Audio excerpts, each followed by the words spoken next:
thing to do. I had to go out on the floor and I had to ask them. They said, we'll do it for you. We're not going to do it for Quinn. And they voted for it. They passed. He had a big old press conference. He wins the election. So right before the election. Man, that guy did not acknowledge me when they had the press conference. And this was right before the election. So this is like probably October. We go to December. December, I'm out. Just like you say, Maze, I'm thinking, how am I gonna make a living, pay for the kids' education, all that kind of stuff. So I go to my good friend Art Turner and I say, Art, you're lobbying. This seems like a great niche for me. I have a relationship with the speaker. I know half the members of the House. I know the city, the county. I know all this kind of stuff. And Art says, you know what I'm going to do? I'm going to take you on my next contract. And Art goes and he says, I was talking to the guy, and I say, well, I'm going to partner with Todd Stroger on this contract. And the guy says, Art, if you bring him on board, then you're not getting the contract. That's when I knew I'd been blackballed. And Tony Pregnant was going through the city, going to places like UIC and talking to the students and saying things like Todd Stroger was inept and incompetent. That was her phrase.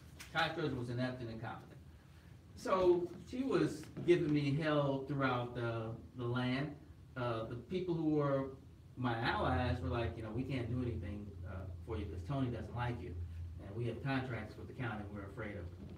So it's been a rough 8 years, but I decided, I was kind of tired of sitting around. And besides that, my kids got old and they got really expensive. As you know, these kids get expensive. So now I'm going to go back out and put my name on all the lobbying lists and try the whole thing over again. So, Todd, talk to me about. Hold on. Bookkeeping. Because I heard you say you were with Madigan over Preckwinkle.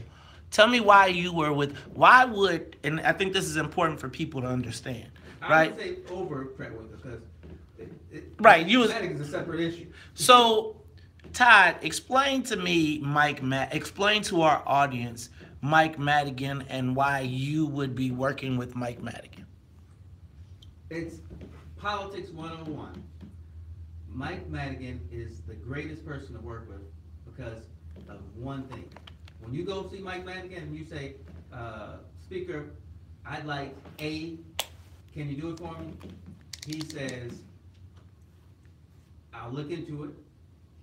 And then he'll come back and he'll say yes or he'll say no. There's none of that in between where you're like, just keep on coming back. No, either you know it's going to happen or it's not going to happen. I love that in the man. You want certainty in life. So if he's going to help you, he'll tell you. If he's not, he's not. That's fine with me. I just want to know where I stand.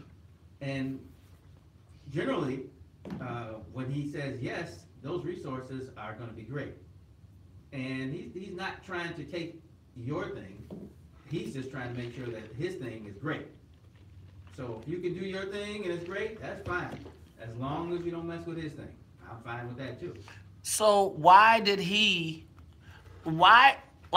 you were one of his members in Springfield. Everybody that loses in Springfield comes back and becomes a lobbyist. He blinks, I remember one of your guys told me that his parting gift when he left Springfield was a $15,000 a month contract. It was a $15,000 a month contract for 3 years. That was the gift that he gave someone. Now, $15,000 a month, that's not necessarily a lot for a premier lobbyist, but $15,000 a month for a regular person. $15,000 a month for me would be like being the king as I am. But I did talk to the speaker, and the speaker said, I have no problem helping you. And he put me, he gave me, well, let's say he put me on a favorable list of a couple of outside groups. But you know, I started dealing with one of the groups, and things were going along, and then once they just cut me off. Let's go. We back. It takes two to make a thing go right. It takes two to make it out of sight. It takes two to make a thing go right. It takes two to make it out of sight. A real fucking concept. I'm gonna put you in step. I got an idea that I want to share. You don't like it, so what? I don't care. You are tuned in to the Talk of Chicago 1690 AM. I'm your host, Maze Jackson. Sitting there with me is Cook County Board President Todd Stroger. Yay. Hey, okay, now you know we got to say what's up at the top of the hour, Mr. President. We say what's up to the WVON morning show team. So I got to say what's up to Miss Annette Flournoy in the newsroom, as well as Sonia Escobar. She's the musical conductor of the Soul Plane. But you know, as we on the Soul Plane, now wait a minute. Mr. President, you over there doing the WAP. Is that what you're doing? Is Todd Stroger doing the WAP to Rob Bass? It takes two, right? You know what? Yeah, That's I don't even know how to do the WAP. I'm still doing, what is that? The Jed Clampett. the Jed Clampett. Yeah, you remember the Pee Wee Herman? yeah. Look. Dun, dun, dun, dun, dun, dun, dun. Hey, it's the Talk of Chicago 1690. But you know what, Mr. President, on Mondays, the Soul Plane takes a detour, a layover, and we go to D.C. Now, check it out. We're gonna spend the hour in D.C. We're going to spend this first break with our own Washington, D.C. correspondent, Miss Amisha Cross. And then after Amisha, I had the opportunity to talk to all of Black America's White House correspondent, Miss April Ryan. So I'm going to play that interview back because it was insightful to say the least. But let me get this thing started right. Amisha, how you feeling this morning? Pretty good, man. It's pretty good. Okay, so Amisha, what part of the country you in? I know you somewhere fighting criminal justice reform, and I heard you was trying to get your workout on with all the bags you've been shopping at. So where you at? Atlanta. Oh, you in that? Hey, stay out that Lenox Square Mall. Stay out of that mall. Let me tell you, I went to that mall one time, and I was like, what? You know, like you walk through the mall and the dude's looking at you all hard and stuff, and I'm looking like, what's the problem? You know, I'm looking all hard. And then one of them blew me a kiss, and I was like, oh, I got to go. We got to go. So stay out of Lenox Square Mall, whatever you do. I thought they was looking hard. They was looking hard, all right. Look, Amisha, apparently there is let me think how I phrase this. Migrants, marches, and the military. Talk to me. What is going on with the marching migrants from Honduras, and what will Donald Trump do with our military? Absolutely. So, as I think America heard over the past week, there has been a significant increase in the caravan population of individuals from Honduras who are seeking to come to America in their view to escape some type of persecution, either via gang violence or some economic upheaval. Thing is, we have never seen caravans of this size, and as we talked about in the previous show, there are several countries that are passed between Honduras and the United States. Those countries are not allowing them to stop there either. And right now, the president sees this as a very strong security risk and is willing to have military forces be able to protect our border.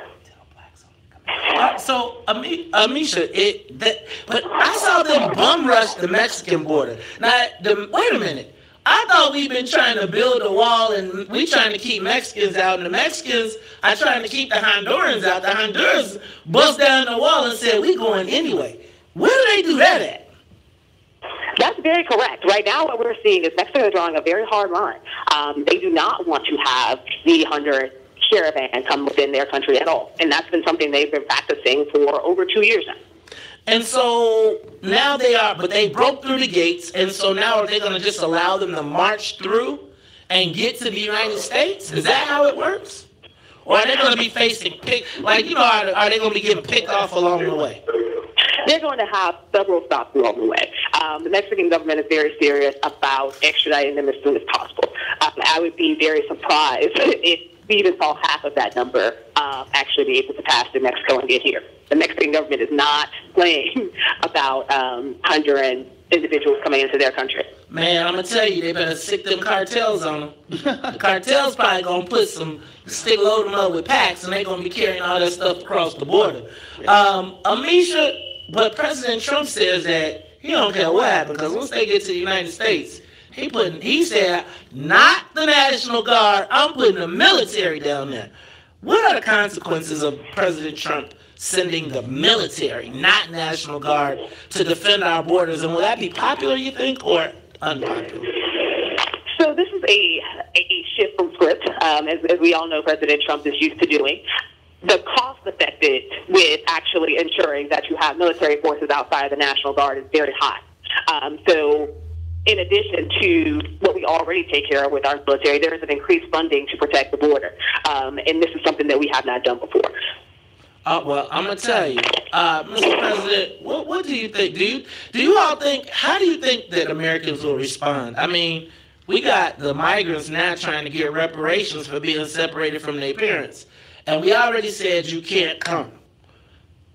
How does this play out? Like, will we see Democratic politicians on TV crying that we let the migrants in this country as we getting ran up out of Illinois? I know, I'm sorry, I know. It's like, will we see Tia Maxine? Will she be at the border saying, let them in, give them sanctuary?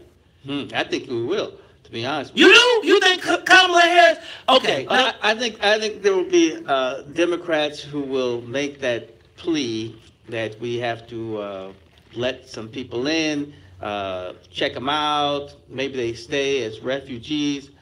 But I think the average African American is probably more conservative, and it feels more like you, Mays, that we're being squeezed out. But yeah, I think the politicians, they kind of fall into the, as I say, into the progressive talk. Amisha? Well, there's a lot to be considered here. One, the rising cost of health care. Somebody's going to have to cover these individuals. Housing associated with it. If and when, again, and in a lot of these caravan situations, there are children who have been kidnapped. These are not the children in all cases of the people who say that they are their children. There's trafficking. There are a lot of issues associated with this that makes it a quagmire of sorts. Not an easy fix. Well, I'm going to say this. I'm just curious. I'm going to say, I feel bad for everybody. I just feel bad for black people first. My man Tucson, I'm reading him on Facebook, and he said, why do so many immigrants come to the United States thinking it's a sanctuary, or it's a great place for them? In the meantime, black folks are just getting ran through this mud. They think that because if you look out in our neighborhoods, who's cutting our grass, if you look out on our commercial strip, who's selling us nails and pedicures and food, it's not us. This is the land of milk and honey for them. Oh, so you saying they like, we can make some money off the Negroes too. Just get us there. Amen. Amisha, have we heard anything from the Congressional Black Caucus on this? Not on this. They're right now very focused on the midterm elections, and that's pretty much the latest. Speaking of midterm elections, will there be a blue wave? Are we going to see this whole Republican thing turned over? Will there be a backlash to Donald Trump? The Senate's not going to happen. The Senate is going to remain conservative. The House, the Democrats will pick up a considerable amount of seats. However, there are a ton of Republican ones that will consistently still be in play because the Kavanaugh issue actually galvanized Republicans more than anything else.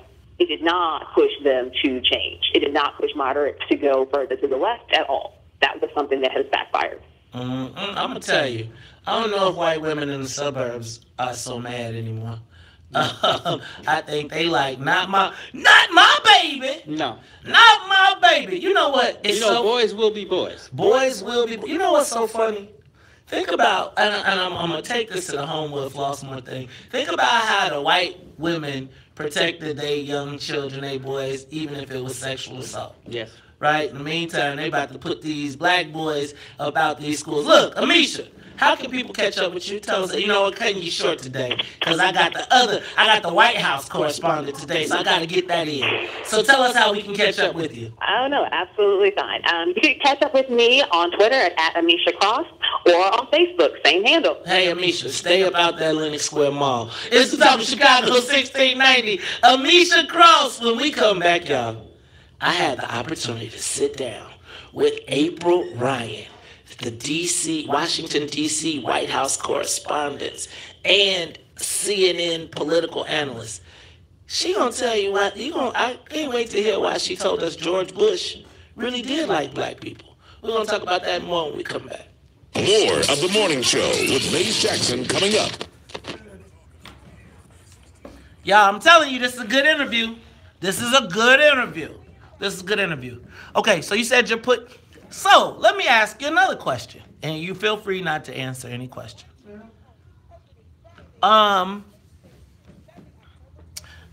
your family, I won't say single-handedly, but was really responsible for putting hundreds of people through college, providing homes, pensions, stable lifestyles, particularly right here in the 8th Ward. When you look at the 8th Ward, it is, as black neighborhoods continue to decline, I feel like it's still holding on. Like places like Pill Hill, Calumet Heights, they're still holding on.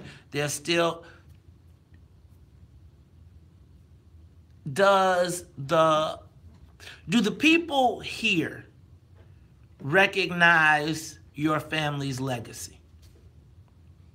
Or is it once you gone, you gone? Because see, I feel like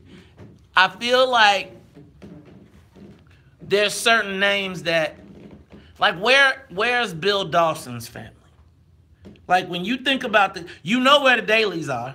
Bill Dawson's family is. Think about that, though. Yeah. Think about the black people. I have to ask Mr. Bowen, because that was his guy. Okay, but where are our extended legacies? Now, I'm not for royalty, right? And I'm not for, right. But it's like there are legacies and lines politically, just like there's business, etc. It seems like our political bloodlines get cut off. Like I'm saying, you think about Bill Dawson, made one of the most powerful people ever. Yeah. What was the continuum? John Stroger, most powerful, right? Don't cross John. What was the continuum? Who are the continuums, the stability? Like when you go to Atlanta, not Atlanta, but when you go to, for instance, we back again. Woo! Look, Todd, you got to go ahead and get your Pee-wee. Call the Pee-wee Herman. Here I go. I got it. I'm not sure. I got it.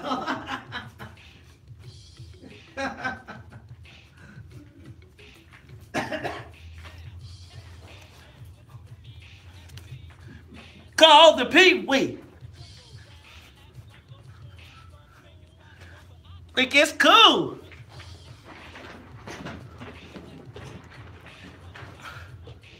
Look at the girls.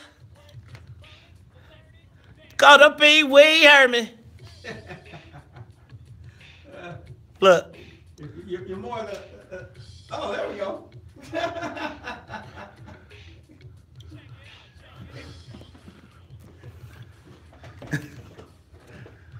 You are tuned in to the Talk of Chicago 1690 AM. I'm your host, Maze Jackson. Sitting in with me is the president of Cook County Board, Mr. Todd Stroger. Yay. Hey, y'all was doing the Pee-wee. I got a little out of breath. Well, actually, it's hot as all get up in this studio. I feel like I'm cooking. Like they trying to run us up out of here. You know? I like summer. You like, well, it's summertime in this city. And speaking of summertime, it is going to be the hottest day of the last 2 weeks today. Get your 60 on. All right, now check this out. WVON family, last week we had a big week, and so big that we couldn't get to everything that we had. The Snoop Dogg interview just took up the day. We had Joe Ferguson Toy, Salter, and Big O in on Friday, so we did not have a chance to get to what. Hold on, mates. I've always wondered, how did Snoop Dogg become America's sweetheart? Man, we gotta talk about that because he was a gangster. I think he was a gangster rapper, and I feel like he turned almost like a cartoon. Yeah. Right? And then the world just loved him, and we're gonna talk about that too. But let me get to this one. Let's get to, and if you want to see the video of that, you can go to my Facebook page. You can see it live, the full interview video. Snoop, double D-O-G, D-O-double-G. All right, look. But we had the opportunity to talk to Washington White House correspondent April Ryan last week. And Sonia, let's just play it back. I'm me. I keep it real. Now, do you have to code switch, though, as a journalist? Code switch? Do you have to, I mean, seriously, when you walk in the White House, do you worry about going sister girl or something so then they minimize you? No, because I've had to do that sometimes. Really? Uh-huh. Give me an example. I love the Obamas and Mrs. Obama, former First Lady Michelle Obama. When they go low, we go high. Sometimes you got to go high, okay? But then other times, there are those other times I have to revert back to what my aunt told me. Sometimes you got to hit a bully one good time so they leave you alone. Okay. And other times you got to show people you're just as crazy as they are or worse so they'll leave you alone. And let them know you're not going to take this stuff. Okay. So one day I had someone come to me at the White House who happened. This White House? Yeah. Okay. Yeah. Who's a fellow reporter. She's a conservative journalist. Came to me saying the only reason why I get called on is because I'm black in the midst of my white colleagues. She said that? Oh, yeah. Wait a minute. So what do you think? Wait. What do you think happened? Did you let her have it? Oh, yes. Did she cry? Yes. Good. No, and I'm not going to say her name. Okay. But you can read you can Google it's in the book? it. It's in the book. I want to see it in the book. I'm going to get it. You can Google it. I don't say her name in the book, but her name came out in the news recently. Okay. But the bottom line is, I've been around there too long for anyone to try to minimize me and diminish me when you just got here 2 days ago.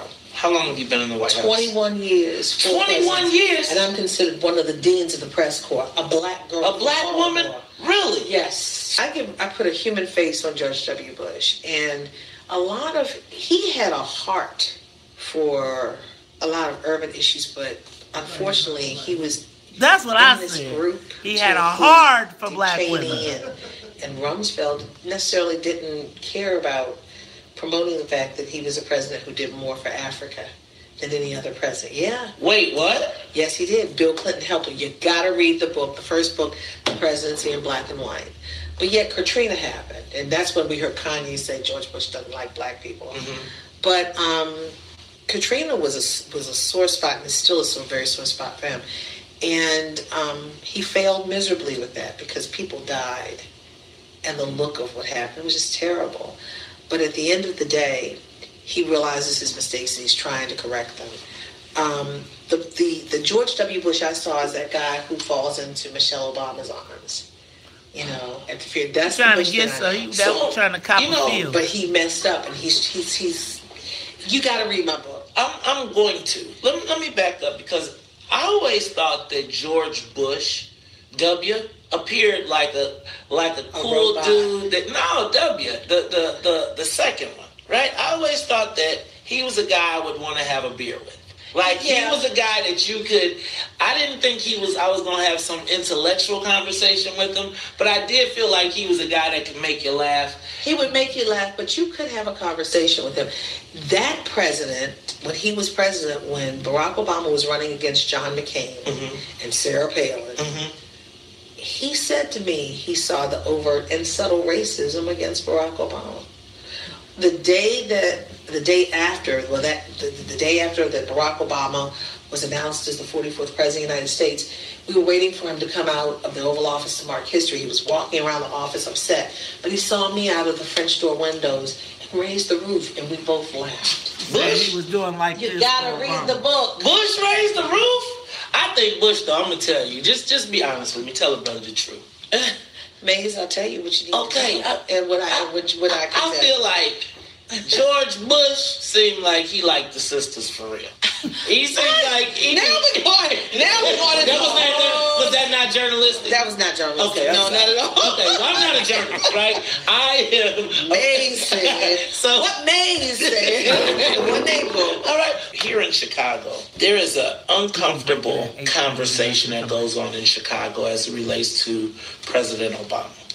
What is that? The uncomfortable conversation is oftentimes at the time. people in Just tell me Chicago when. don't feel as though President Obama looked out for Chicago. I think if you take the helicopter up just a little bit, I think that what a lot of black people that call into our show say is that they probably would never say it in public or never say it in front of white folks, but they don't necessarily feel like they got a lot beyond symbolism out of President Obama. Let me say Miss? The Barack Obama presidency was historic, but there was a strategically crafted recipe to keep it going into a second term. First term, Barack Obama, he tried to be universal. Second term, third quarter, oh my gosh, you saw the black man. You saw who he was. Give me that. Tell me where that was. Give me an example of that. Because I always felt like when he started talking about race and you started seeing glimpses of it when he talked about Trayvon, but in the second term when he didn't have to worry about losing anything, and he knew that the Republicans couldn't sideline him, he started talking differently. Really? Yeah, he was a different person. The first term, he was very crafted as to how he would say things. I mean, remember the Skip Gates thing? That was a knee-jerk reaction that got him into a lot of trouble. Right. But that was a thread throughout his presidency, police-involved shootings and things of that nature. I saw a totally different person, but at the same time, the black community wanted to see different things too. They had these hopes. They put these hopes in him like he was going to be the savior. And that was wrong for anyone to do for a human. Barack Obama could never fulfill anyone's hopes and dreams at that point. This is the interview with April Ryan. We will continue it when we come back after traffic, news, and the weather. Live from the WVON newsroom, here's our... I'm going to be famous one day. I'm going to tell y'all. One day. I'm going to keep giving me some gets. And one day she was like, you should have heard our post-show conversation. Because she was like, oh, little brother. You know what I'm saying? It was pretty. That was a dope interview. I did not want to do it. It was at 11 o'clock at night. It was at 11 o'clock at night. I had already I had worked all day, had meetings. She was in California? No, she was at a gala. Oh. She was at the Poverty Center, the Poverty in Law, whatever. They had their gala, and so I was like, but man, that's a good interview. Yeah. And so it sounds good to get it, but then I was like, yeah, I'll do it. And then as you're getting later, you're like, I just want to go home. Yeah, I know that. And then it's like, oh, it sounds good. And then it's like, I don't really care who it is. And so I was dragging when I got there, and I really didn't feel like it. And then she got off the elevator, and she was a little toasty. So she was singing, and then she was like, it was like very good experiences because I have had the experience of people being very standoffish. Yeah. And both her and Snoop were, like, I was nervous about them being standoffish, and their whole thing was like, nah, man. So part of it is still I'm not even used, like I feel like, I feel like somebody is still gonna say, what are you doing here? Right? Like, so I'm always like that apprehensive moment, or like because if you act funny a diva, I could be right back. I'll be like, I can go. Because I ain't trying to deal with nobody not feeling special, but being extra. But she was super cool, and she gave a lot of insight. Like, I would have liked to, like, we had to cut it off because we was both tired. She had to catch at 6:45. But it was another one of those interviews like with the Snoop where we only expected to do 10 minutes and promote the book, and then we had a conversation that got further, which makes me think I'm getting better at getting stuff out of people that you would not ordinarily get out of them. All right, back to you, Mr. President. So you roll through the 8th Ward. You drive down streets, you drive up and down blocks, you look at people, you see people who you, your family, put through school, whose jobs helped them build a legacy, their kids have gone on, etc. How does it feel to know that that same community that you poured so much into may not have returned or reciprocated the favor? And I don't know if they knew how. No, this is the greatest place in the world. I live in the A4, like you said. I walked here. It's pretty much the same people. I still feel the same spirit as when I was a kid. The only problem is there's no new people. I mean, there's very few new people. I mean, I shouldn't say it's a problem, but we're an old community, so it's still the same feel for the community. We just don't have enough young people come through to help rebuild the community and, bring some different energy. And hopefully, well, not hopefully, we know that's going to happen. It's going to happen very soon because everyone's about my mother's age. Everyone is like 80 going up into 90s now. So there's going to be a lot of changes in the A4. But it's still a great place. Everyone's still excited about their homes and trying to take care of them. And I love it. So.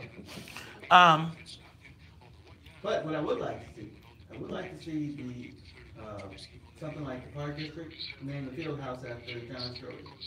That's it? That's it? What else we got out here? I'm saying, I just feel like, oh, hey, our friend... And Douglas Park is like the center of the ward in a sense. Okay. It's huge. Double J, our mutual friend, Double J, says hello. Hey.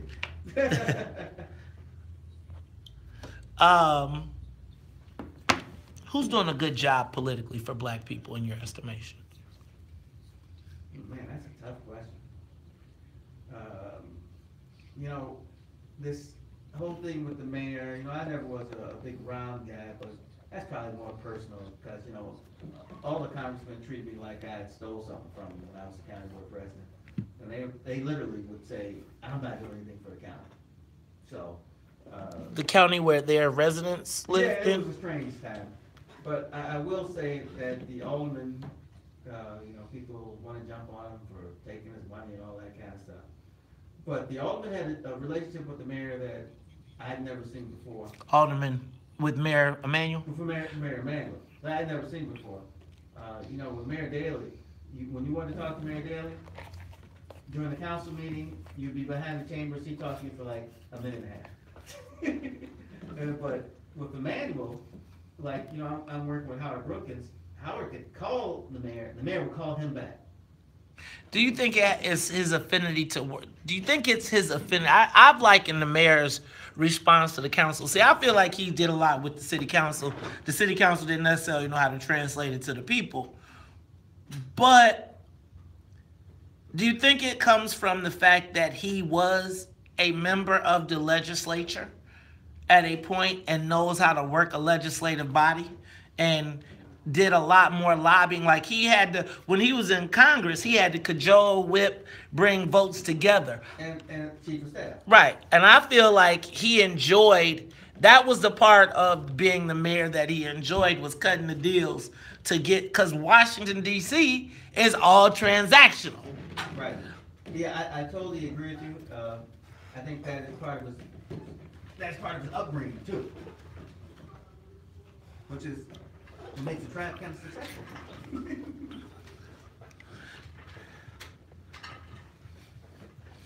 You are tuned into the WVON Morning Show. Sitting in with me is Cook County Board President Todd Stroger. Hey, we are going to continue this interview with Washington, D.C. correspondent April Ryan. We sat down last week. Let's go back, Sonia. Obama could never fulfill anyone's hopes and dreams at that point because they were so lofty. The hopes were so lofty. People thought that things were going to totally change. What I will tell you is, and I will say this at all times, it doesn't matter if it's a black president, a white president, a woman president, or whatever, you should always hold your president accountable. And some of that lies within us. Did black people not hold President Obama accountable? I would say that some black people felt that you should not ask tough questions. I got in trouble at the beginning of the Obama administration, people thought, oh, you shouldn't ask him that because you know he's behind the curve already because he's a black man in that position. They want him out of there.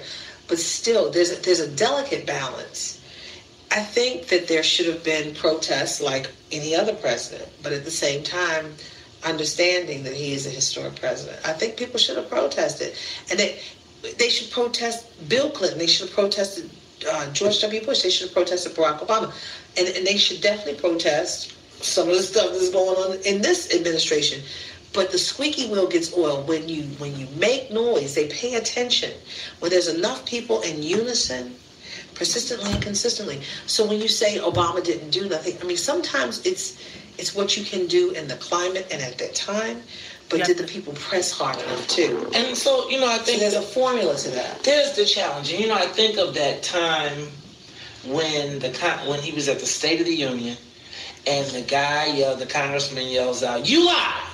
And we all clutched our pearls. I wanted him to be like, walk down off that podium, but he kept it cool. He could not do that. He could not walk off that podium because that's what they wanted. They wanted him to show his uncool.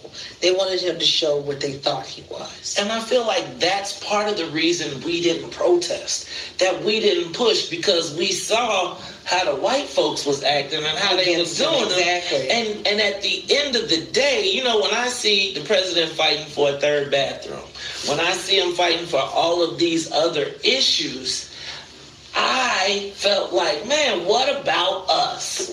Okay, so healthcare, do you think that wasn't about us? The police-involved shooting issue, do you think that wasn't about us? I mean, what did I miss on the police-involved shootings with President Obama? Oh my gosh. Tell me what I missed, because all I remember was the Trayvon. If I had a son, Trayvon would have looked like me. It was more than that. Okay. It was Michael Brown. It was They got shot. What did he do? Freddie Gray. Yeah. It was. I remember every time it happened, he spoke to it. It wasn't myth or conjecture anymore. This was a situation that is now caught on tape, and that the president spoke to. He could not go in too far because he didn't want to change the dynamic of the outcome of possible trial or what have you. Many of those cases, none of the police officers were held to account. But what he did was bring light to something. Unfortunately, now it happens and we don't talk about it. Jeff Sessions could care less about them, or not care less, but he's not doing anything. He's not putting a focus on it. What happened to Alton Sterling? We don't, and then now Gwen Carr, the mother of Eric Garner, is still looking for justice for her son, and they've got that case in the Justice Department. There should be an indictment at issue. It was a very delicate case then, and I wish it could have gotten out of the Obama, it could have worked its way out during the Obama years. But unfortunately, if people don't put pressure on this situation and on this administration, nothing will happen. Look at what happened with Parkland. Pressure. Look at what happened with zero tolerance, with the kids being pulled away, even though that's still a big issue. You got John Kelly and Bolton fighting one another about immigration, cursing each other out in the White House. Really? Yeah, you didn't hear about that story? They were cursing so loud and howling at each other you could hear it in the briefing room. Well, let me ask you a question. I want to move to President Trump right now, and in this White House now. Talk to me about the difference between this White House and the other White Houses that you've covered. The first thing is blaring, freedom of the press. There's no freedom. There's a target on our heads. I'm now made a target for asking the questions that I ask. There's division, a lot of division, racially, class-wise. It's a different day. It's very, it's different. No briefings. The American public should be outraged by that. Sarah's conducting tours of the White House at the time when the briefings should be in play. That's the American taxpayer dollars that are being wasted. And not just that, people deserve transparency and information, and they're not getting it. They're hearing the president, but there's more to the things that he just wants to answer.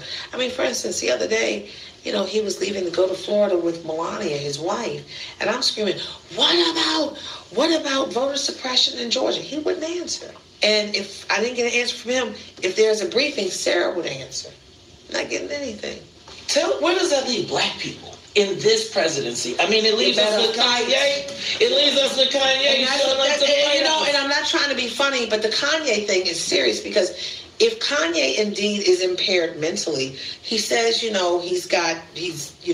misdiagnosed him with bipolar, but he has some kind of the brain trauma to the brain thing. And if he's on medicine like he said he is, and he's not taking his medicine, this is the man the President of the United States is advising about the black community. He has no understanding about history and the black community, but he's advising the president. That is a problem. Where the black people stand? They stand right here in the middle of this, between Kanye and the president. Where's the Congressional Black Caucus? Fighting, trying to get things done. They had a meeting with the president. The president promised that they'd be meeting with the cabinet secretaries, and they'll meet again. That didn't happen. CBC, the Congressional Black Caucus, was working with Jared Kushner on issues of prison reform. But they want also, because they feel that, if they could get that, they would, that would be great. But they also realize there needs to be sentencing reform with that as well. Okay. Talk to me about the book and what motivated you to write this book. I had to tell my story because their story does not tell the whole full truth. Give me an example. What would I find in the book? In my book? Mm-hmm. That would exemplify that. Give me a story. How they started going after me and why. Okay, a synopsis. It started with my then friend Omarosa. Went from Omarosa to the president, to Sean Spicer, now to Sarah. So back up. Oh, Lord. Because Omarosa, that's my girl. That was your girl. What happened? Ooh, what was that look? Omarosa, we were friends. The best way for her to assure that the Trump administration that she was loyal to them, because they didn't trust her, is to throw someone under the bus that was in the press. Who was close to her? Me. So what she did, she tried to cut my head off by creating a big lie that I was taking money from Hillary Clinton, which was a bold-faced lie. That's a career killer in Washington. And then she proceeds to ask me to be at her wedding again, ask me again, and I was like, I never gave her a response. So we got into a big altercation. She was telling Sean Spicer not to call him. He called my bosses, telling them to fire me and all. It was just crazy. So we stopped being friends, but then 2 weeks later, after the fight that we had about all of this thing that was between the Oval Office and the press office, the president calls on me, and two weeks later, can you get the CBC together? Aren't they your friends? I saw that. It sounded like Omarosa was in his ear once again saying that I'm going to take by the Democrats, which wasn't true. You know what? That seems to be the quickest way to try and discredit black folks when we ask questions that make people uncomfortable. That was your friend that started that. It's a bad habit. It seems like anytime anybody black asks about their own self-interest or about black people, and you just jump right over Omarosa. No, I'm saying anybody. It does seem like they tried to make us like we can't. I'm racist, I'm a race baiter. Right. It's not race baiting, it's fact. It's not myth, it's not conjecture. It is fact. We are a community with the highest numbers of negatives in almost every category. And everything comes to the White House, from water, peace, and everything in between. And in between, Black America, we still have water that's not good to drink. Okay? We are still dealing with police-involved shootings. And when we say something is wrong, we are unpatriotic because they're taking a knee. We still have the economics of it all. Don't believe the smoke and mirrors that okay, yes, the black unemployment numbers are falling. But you know what would be great? What? If the president targeted those numbers. They're falling just as he happens to walk by. He's not doing anything special for them. And Barack Obama's numbers were bigger than that when we were in recession for the black unemployment numbers to drop. So when you read, be critical in your thinking when you're reading. There's no targeted effort in this administration for the black community. And if you're not targeting to keep that, it could rise at any moment. It could change at any moment. It just so happens to be falling while you're just walking by and tweeting and calling people horse face. I know, what was that? Well, that's a whole nother story. Where is black press? Where is the black press locally, regionally? I mean, I see you nationally, but I just don't. It's tough for the black press. See us. It's tough for us.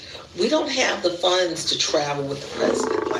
That that is our interview with April Ryan. We will return. When we come back, we will finish it up and take some of your responses. Talk Chicago 1690. More of the morning show with Maze Jackson coming up on the Talk of Chicago, 1690 WVON. This is the FBI wiretap of J.B. Pritzker talking to Rod Blagojevich.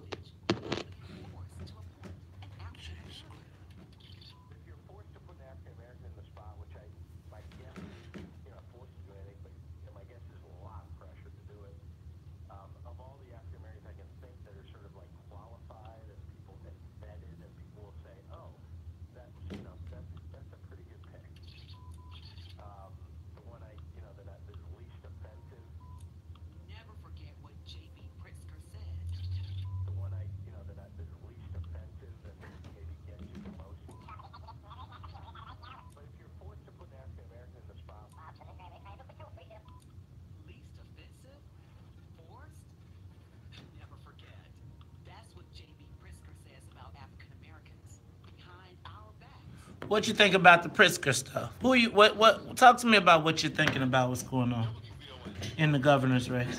Well, first, that commercial that just goes on and talks about, when I'm talking to a confidant, I expect them to tell me exactly what they think. And they're going to speak to me in a certain fashion.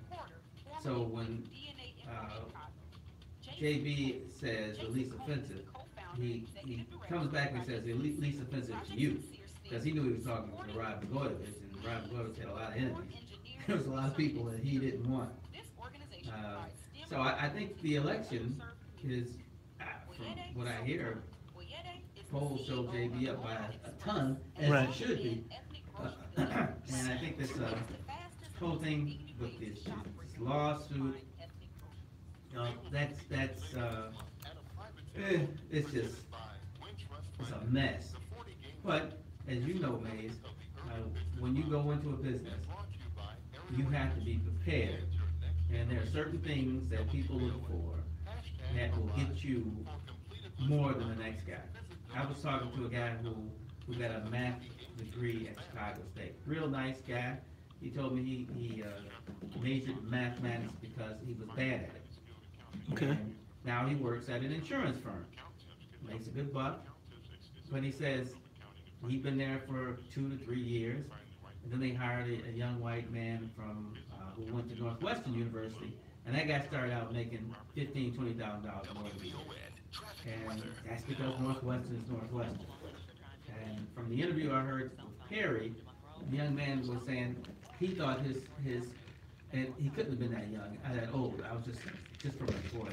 But he thought that his being able to say that I've been out in the streets was equal to somebody else saying I graduated from the University of Iowa with a political science degree.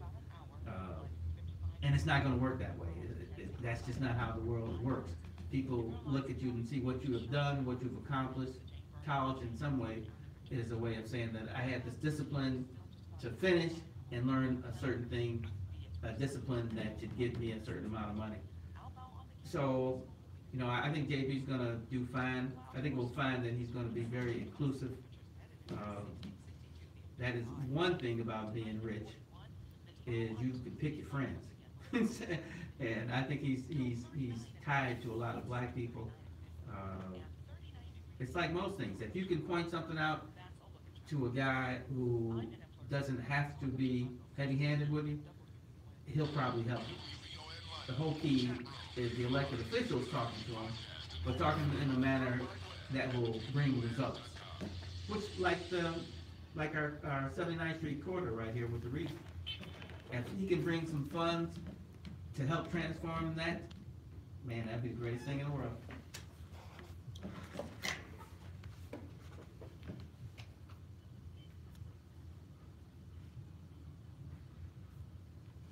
You are tuned in to the Talk Chicago 1690 AM. I'm your host, Maze Jackson. Sitting in with me is Cook County Board President Todd Stroger. And hey, we are listening to the replay of my interview last week with April Ryan.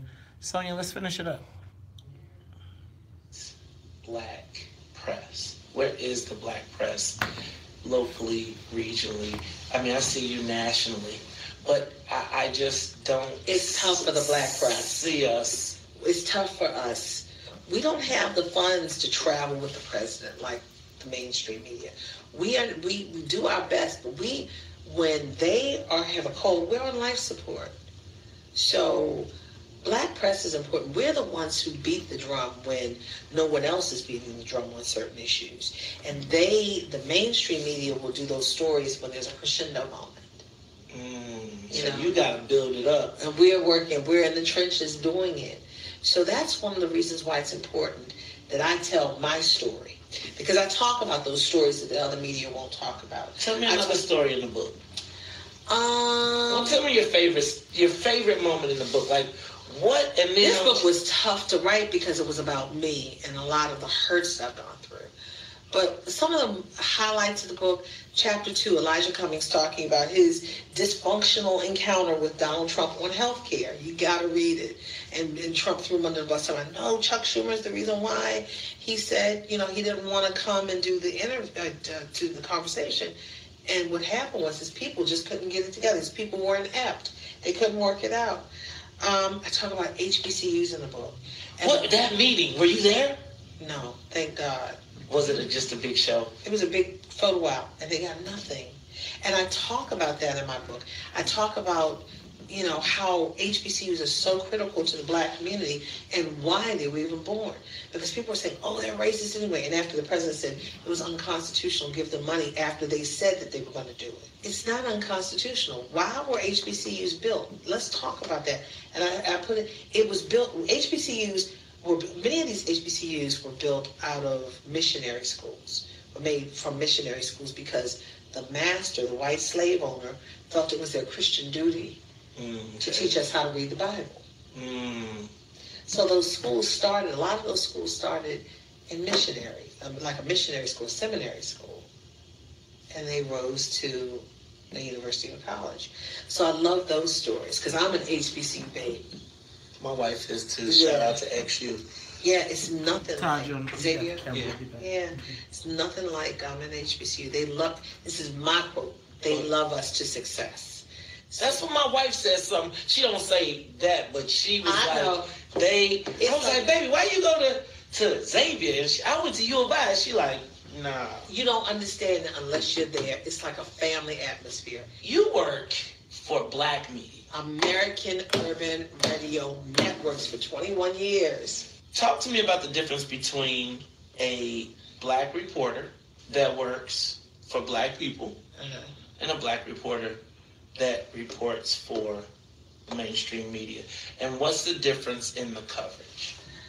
I'm going to say this to you. For me, there's nothing different because I feel I'm doing the same thing.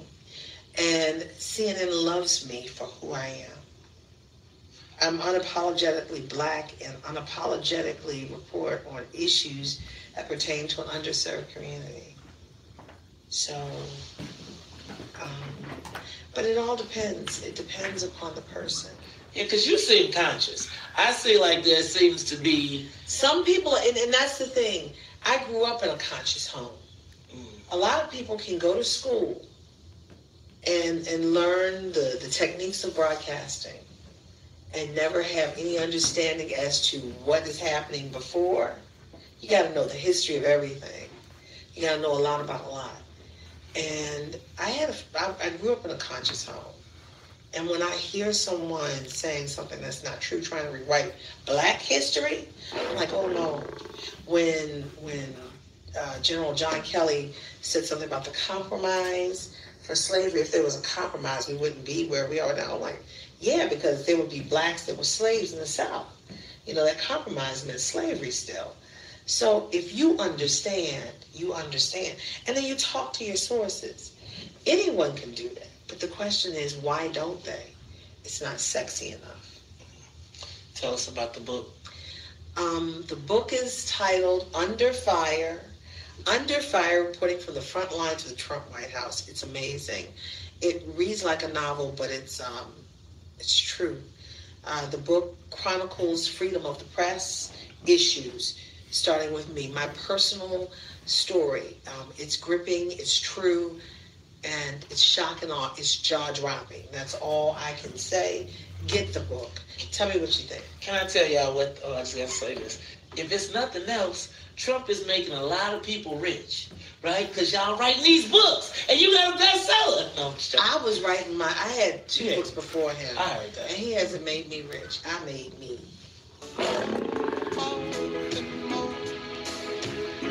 Ladies and gentlemen, WVON family, that was my interview with April Ryan. I'm going to tell you, she was very pleasant. I look forward to talking to her. Amisha, you better watch out. Because, you know, she was like, hold on, I could be on WVON? She was like, she knew. Let's go to the phone lines. Mike, you're on the Talk Chicago, 1690. What was your thoughts on our interview with April Ryan? Hey, it was a good interview, man. Thank you, my brother. Thank you. Very good. But you know what? I'm glad April shed a little light and brought a little clarity to lots of misconceptions and the unreasonable expectations that black folks had, you know, regarding the Obama. You know, hey, the brother was a brother, but he was limited in what he could do. And a lot of the expectations we had were ridiculous anyway. Nobody could do that.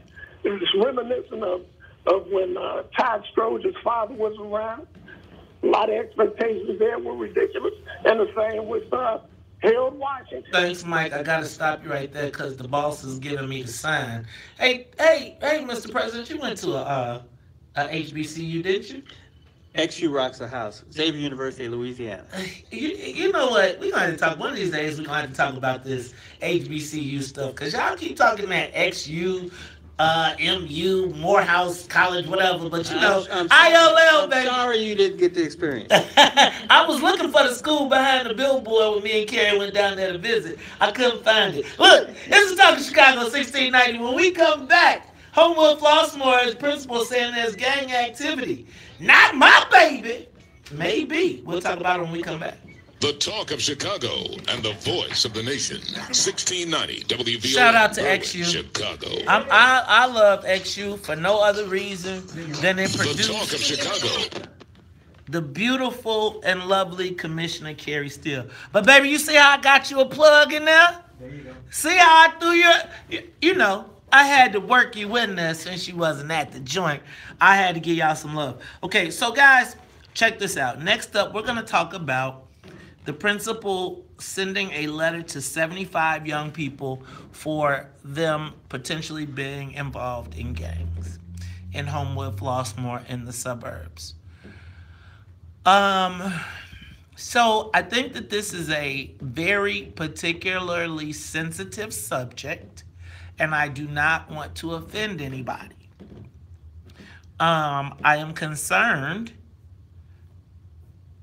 that there could... Okay, so first, you could be throwing the baby out with the bathwater. Does anybody know the history of throwing the baby out with the bathwater? No, I don't hear it. Okay, so don't let me forget this. But the history of throw out the baby with the bathwater was, basically, there was one tub of water, right?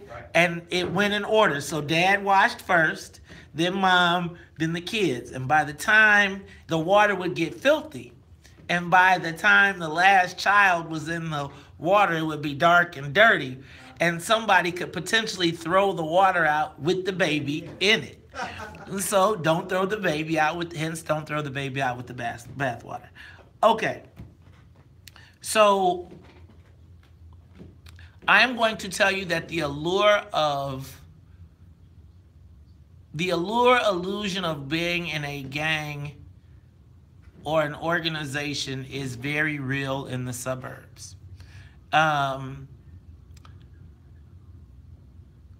When you are a black kid that lives in the suburbs, not all, I'm speaking from my personal experience.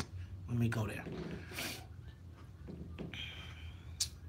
Oftentimes in school, even outside, you are under assault, right? Whether it's the teachers profiling you, whether it's when you walking home, like you the kid from Lansing and he walked across the grass and the cop comes out and puts the gun on you, etc. And so what happens is black kids start to congregate. Like you see everybody mixed when they're in middle school, but everybody starts going their separate ways in high school.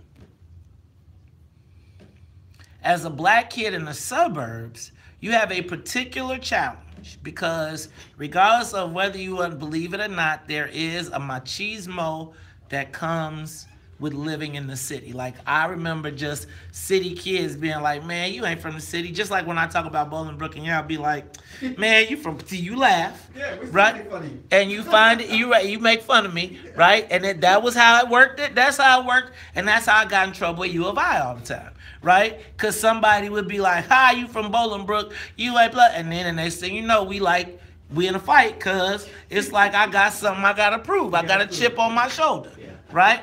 So when you live in the suburbs as a black male and everything else around you is be hard, right?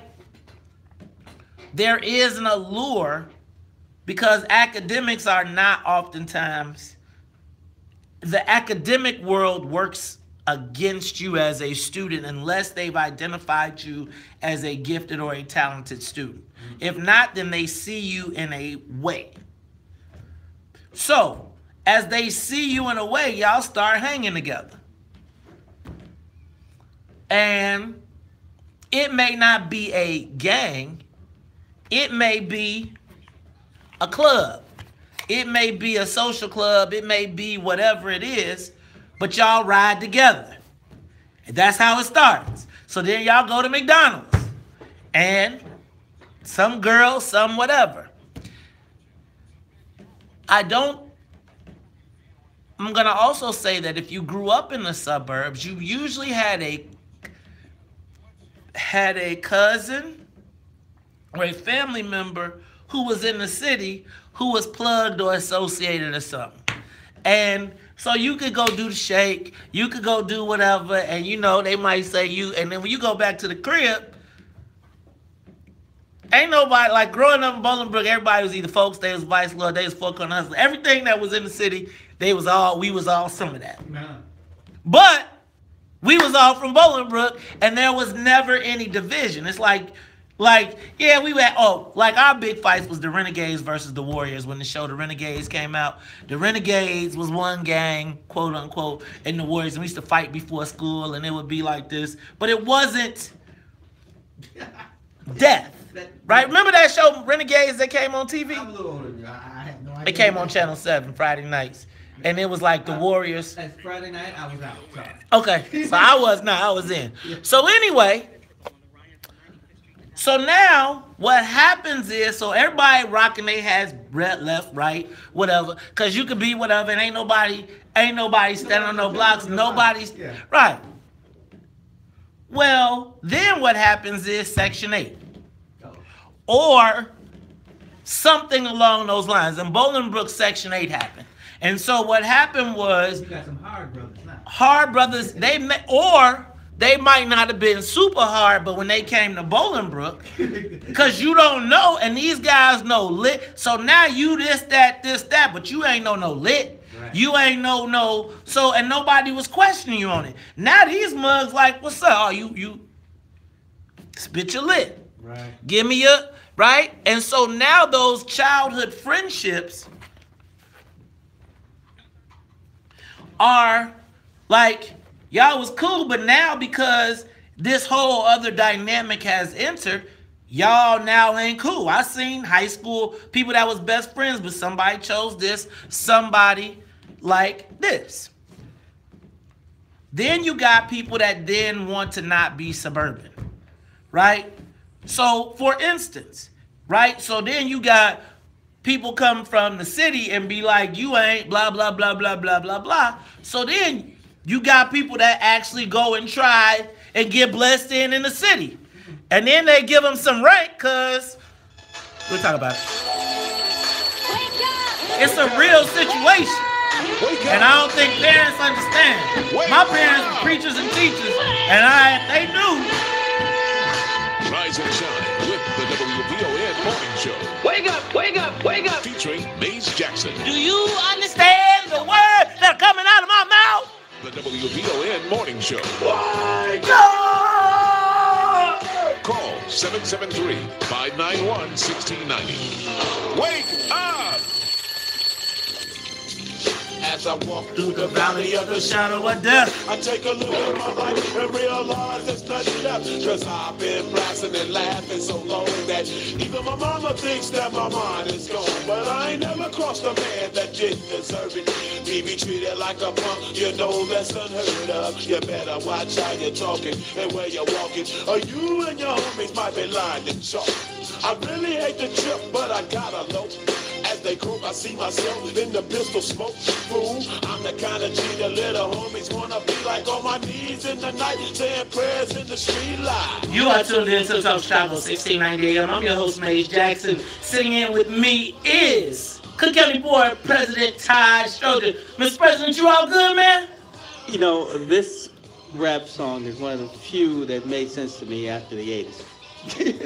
Oh, Lord. You know what? Well, we done let the part-time paradise done took us out. Dag nabbit. So check it out, Facebook Live. We'll be back in a minute. It's the WVON Morning Show. I'm your host, Maze Jackson. And look, y'all, we are talking about what is happening in Oak Park.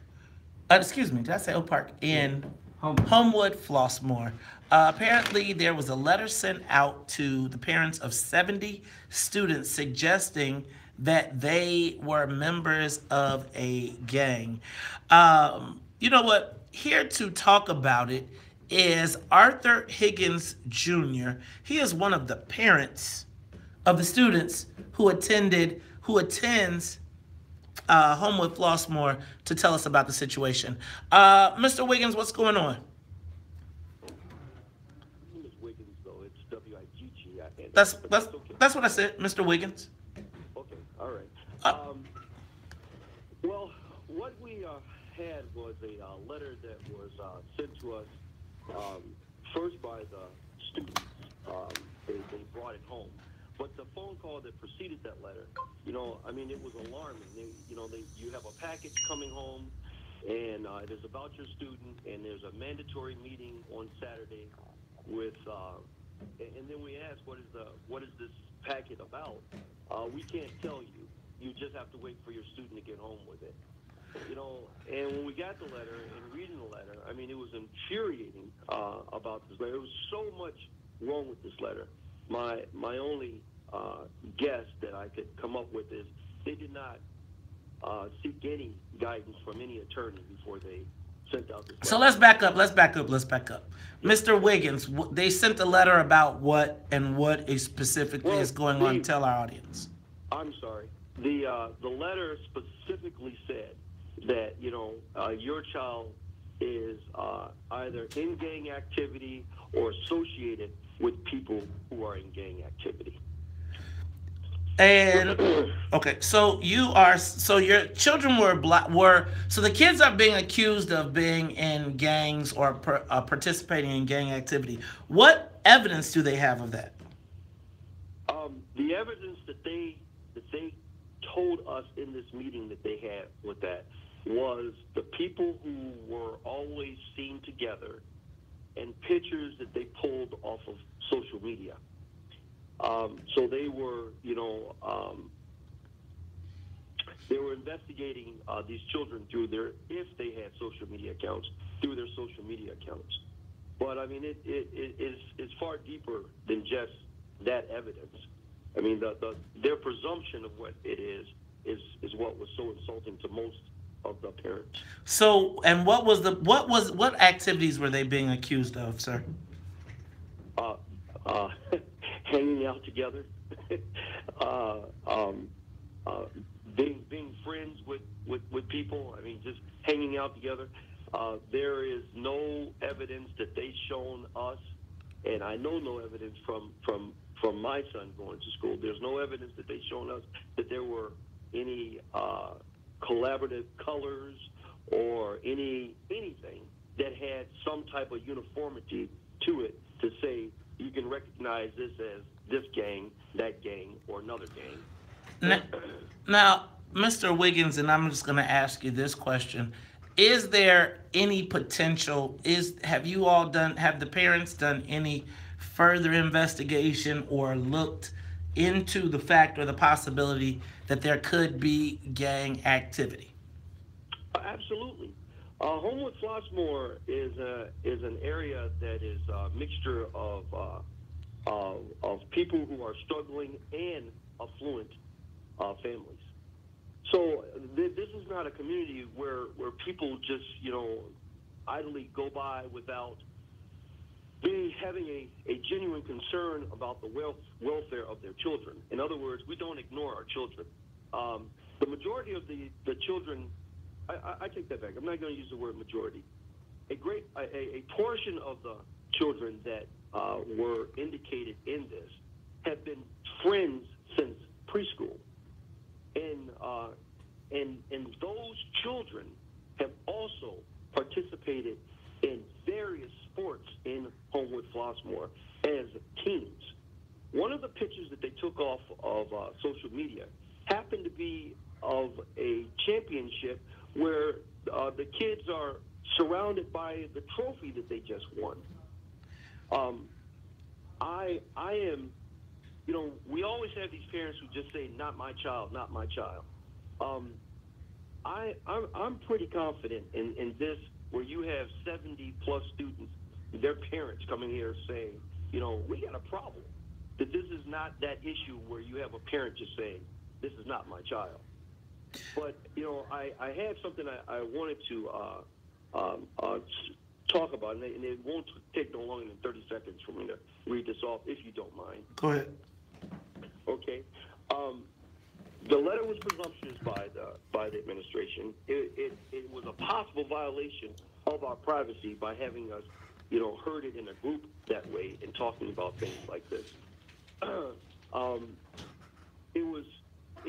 letter was infuriating because under the threat that, what we believe to be expulsion because of the use of the word the principal put in the letter, the words the principal put in the letter, and it was done with an utter disregard to our time, our other family obligations or work obligations by telling us in 2 days you have to be at this meeting or your child will be excluded was the word they used. The word excluded baffles everybody because everybody I spoke to, including other news agencies, interpreted that to be expelled. But I understand where they came from with trying to get us to be there to talk to them, but how they did it was not correct. And this all stems from every family member that I've spoken to. This all stems from a young man that was expelled from that school that was involved in a drug deal / robbery that ended in his death. And now somehow they're trying to, put this together as this is gang activity. And they're wrong. We have some students that had some problems, and that school ignored those students. And it manifests in our community into this craziness, which is ending in some crime. And now they want to blame students who have nothing to do with anything. So, Mr. Wiggins, Mr. Wiggins, what is the proposed solution? How would you like this? How would the parents that you talk to like to see this resolved? Right now, because there are several other things that this administration has done, every parent I talk to said they want to see this administration gone. They want a public apology, and they want to, if there's a problem going on, we want to address it by the individuals that are causing the problem, not by some mass punishment because you've known somebody since preschool. And can you tell me what the punishment is? What was the punishment that the school, I think I missed that. What is the punishment that the school is? So they asked you to come to a meeting. The parents came to the meeting. And if we did not come to that meeting, our child would be excluded. Now, I don't know how else to put that in other terms of punishment other than that. But, that if you're telling someone they're going to be excluded, which everyone else is interpreting it to mean expelled, except the principal. She's the only one that does not interpreting that to be expelled. That's punishment. So after the meeting, though, were there valid concerns expressed at the meeting?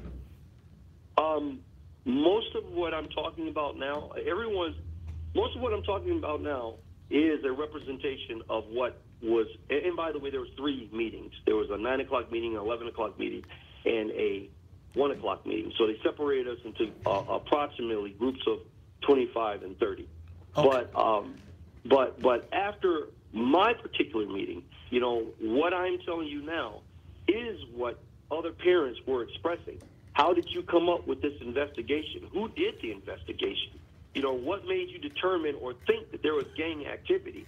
You know, what is it that you're seeing? Mr. Wiggins, I got to stop you now. I do want to mention for the record that this is Arthur Wiggins Jr. He is also running for mayor of Chicago Heights. His child is one of the young people that was accused of being in a gang at Homewood Flossmoor High School. When we come back, we're going to talk about it more. It's Talk Chicago 1690. More of the morning show with Maze Jackson coming up. So, couple things. I think that if I were the parents, so my contact, I'm not going to share who my contact was, but I do think that when a person is using that as he's running for mayor. So it's going to challenge the credibility of the rest of the parents who may be in that issue.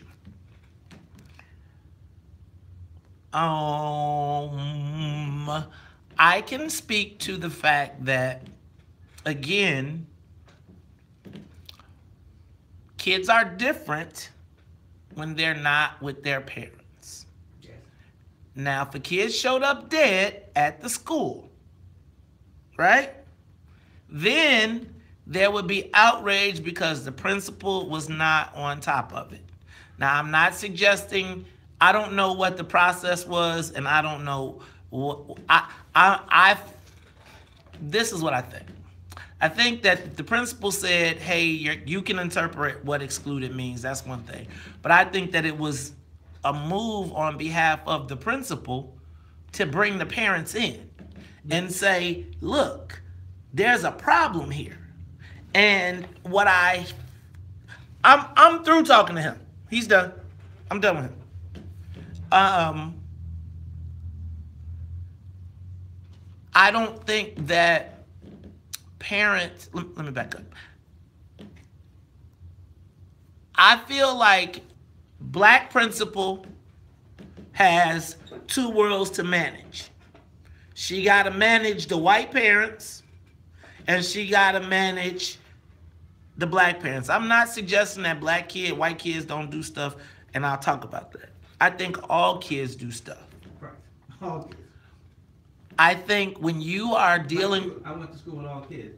I can tell you, they all do something. Right. And the white kids they may not gangbang, but I tell you, they doing some great drugs. Oh, yes. They doing some great alcoholism. Everybody got a flaw. But I'm doing drugs that you don't even know about. That you did. Right. Yeah. I don't think we should tie the hands. Like, now I tell you what, she can't exclude nobody. But let me just give you an example of sports teams. Anybody know Zach, what's my man? Zach Randolph? Yes, Michigan State. And then he played for Memphis. Right. Brooklyn. What does Zach Randolph do? Right? He throws up the brakes on the court as an NBA player. Hold on, I'm sorry. I'm probably in a minority. What does that mean? He throws up the rakes. Yeah. He throws up pitchforks. As in, he's from Chicago. He will be in the middle of a game. He has in his house a 6-point star blue and black pool table. Really? Yes. So now, if you look at Quentin Richardson, somebody just showed Quentin Richardson throwing up the folks and stacking them up in an NBA game. Kids seek to mimic. Shoot, Jawan used to throw when he would shoot free throws. He would shoot free throws and throw up the rakes. Uh-oh, here it go.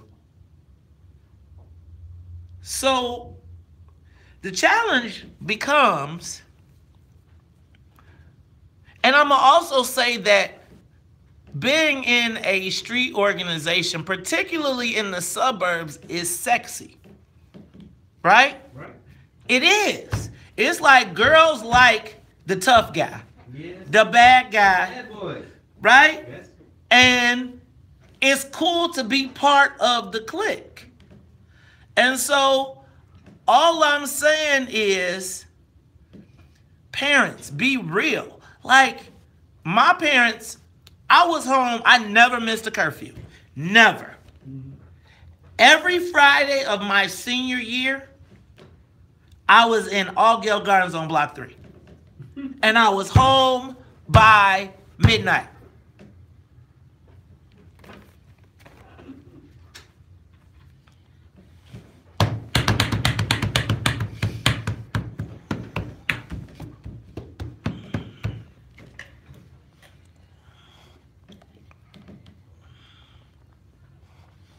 You are tuned in to the Talk Chicago 1690 AM. I'm your host, Maze Jackson. Sitting in with me is Cook County Board President Todd Stroger. Todd, so you heard the story. You hear about what's going on in Homewood, Flossmoor. Talk to me, man. You know, I, as a parent, am always concerned about my child being profiled. I stopped sleeping as soon as my son was born. I'm going to tell you, you know, and my son goes to a white school, right? And so he goes to a white Catholic school, and I worry about them projecting things on him. But I also know, I grew up in Bolingbrook, and I'm going to just tell it real quick. What? Nothing I do is, no story I tell is really quick, but I'm going to try and do it as quickly as possible. So, Todd, my mother is a teacher. My dad was a pastor. I had 2 jobs in high school. Two. I worked at Burger King from 10 a.m. I got out of school early and worked at Burger King, and then went to from 10 o'clock to 2 o'clock, and then went to close at McDonald's in Lyle from 6 p.m. to close. I was a hard worker. I was an honor student. I was in challenge and then honors all the way through. I was in the top 10% of my school. And can I tell you what? Living in Bolingbrook, I joined an organization, a street organization. Now, I'm not going to glorify that organization, but my parents, I was at church. I went to church 6 days a week as a kid growing up. But when I went to school, let me tell you what. I remember the first time we all watched the Warriors and the Renegades. And in Bolingbrook, you was at BJ Ward, you was a Warrior or a Renegade. Now, I sat it out during that time. I was like, nah, because we got to go, the smart kids got to go in the side door. But I think the challenge that black parents don't recognize for black kids who live in the suburbs is that being tough, being part of an organization has some sex appeal to it.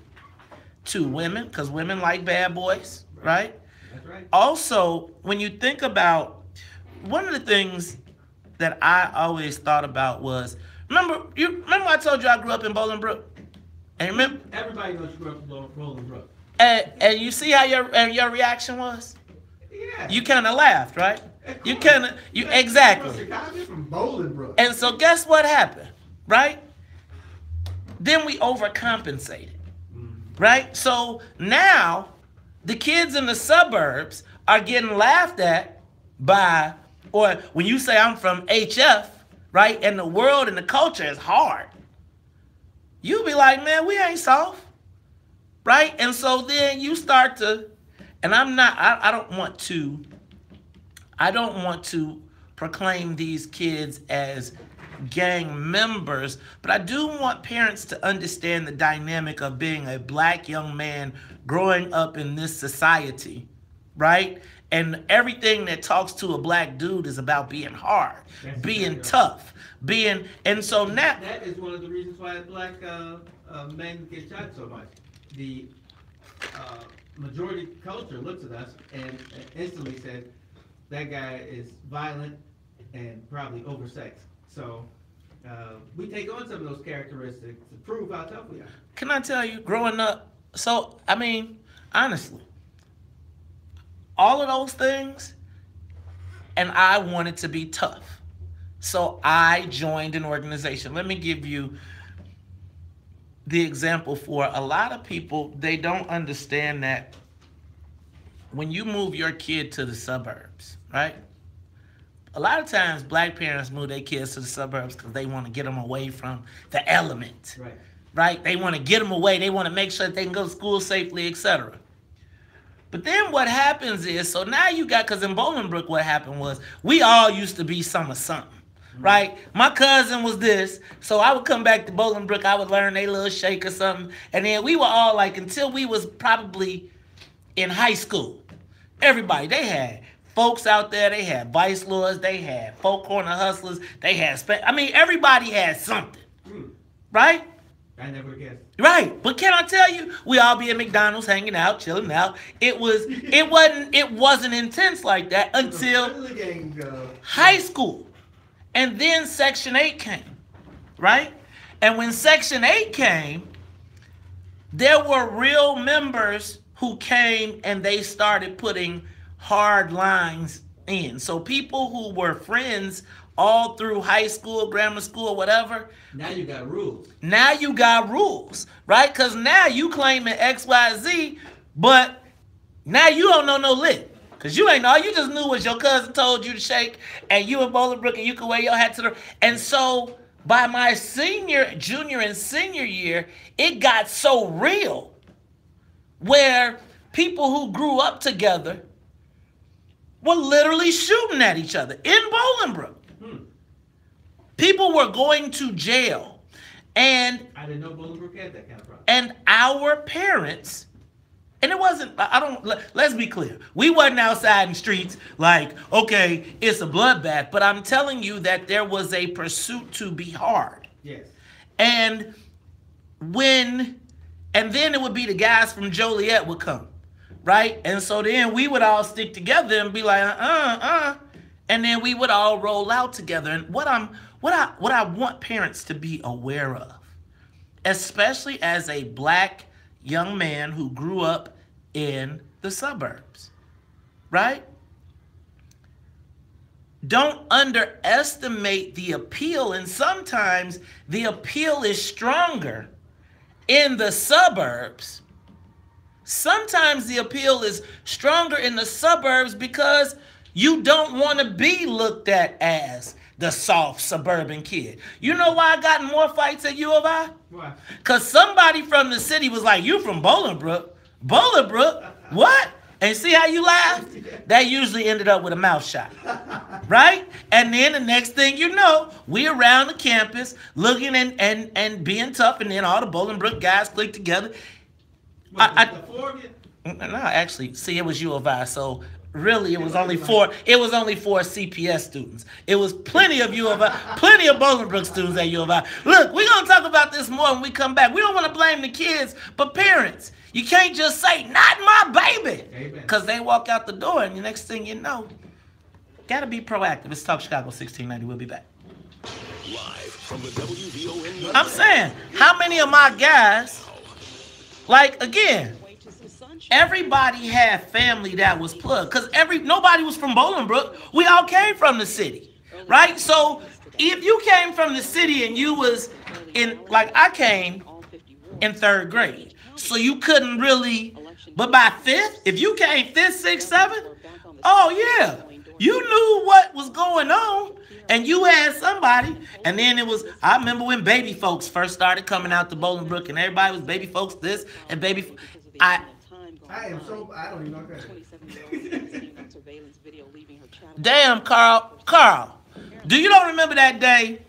So check this out. I'm gonna remind you, Carl Branch. Remember that day I drove over to the twins' house and I asked for a pistol? You probably may not remember this, cause I had gave these people a ride from. But I worked at Burger King, and I drove them down to Beacon Ridge. And when they got out, they was like, GD fool, and threw a whole thing in my car and splashed me.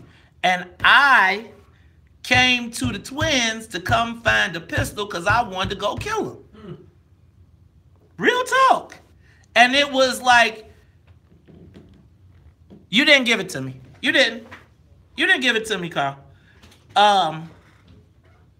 But the thing that I think of that you all should remember is that movie Banging in Little Rock, right? So it's always these little towns where somebody who come out there thinking they somebody, and so they got more to prove, right? And so it's like, buddy, Eddie Lamar said that you still want him to come on. He's on the line now. You still talking about it? Yeah, no. I really want. We heard that side. I want to hear from the principal. Midnight. Okay, well, we cool with that part. I think it's commentary now. I mean, I'll take him for 2 seconds. I'll take him for 2 minutes. I don't think, like, and then, like, I remember trying to get girls. Originally, and, like, it used to be a time when black girls in the city, in the suburbs, was like, I want me a man from the city. Right? So now, that's part of how everybody started dating white girls. Because the sisters from Bolingbrook would be like, you ain't from the city. You ain't. So then you go to where you're, and then what you find out is the dude that's the hardest, like I got more action being black and in trouble than black and smart. Right. Right? Like when I was trying to be smart, I never had a girlfriend. When I stopped trying to be smart and started trying to be, and man, Carl, it wasn't a big deal until really our junior and senior year. Like, everybody was something, but like our junior and senior year, man, you remember when my parents had that foster kid and he came to White Castle twin, and it was like, so all my homies was all the guys. It was like a whole bunch of guys that was GDs. This guy comes, but I'm cool with everybody. This guy comes to live with us, and on the first night we go to White Castle, and this fool is an MC. He a Mickey Cobra, so he don't even know. Like, but we all still like we got like like we all grew up together. So it's really like Bolingbrook against Joliet or something along those lines, and something happened. And he came out throwing up snake this and snake bite that, and the whole town vamped on him. Like, it was like, folks, Vice Lord, whatever you was, it's like, dog, you ain't finna be over here. And then it's like, everybody looking at me like, that show? And I'm like, dog, you ain't from around here, man. Right? Because he came out to Bolingbrook thinking, oh, well, I'm about to come out to Bolingbrook and be a gangster. And I'm about to run. And man, I was like, man, you'll get killed out here, bro. Like, real talk. Because I think that people mistake the fact that because you live in a suburb,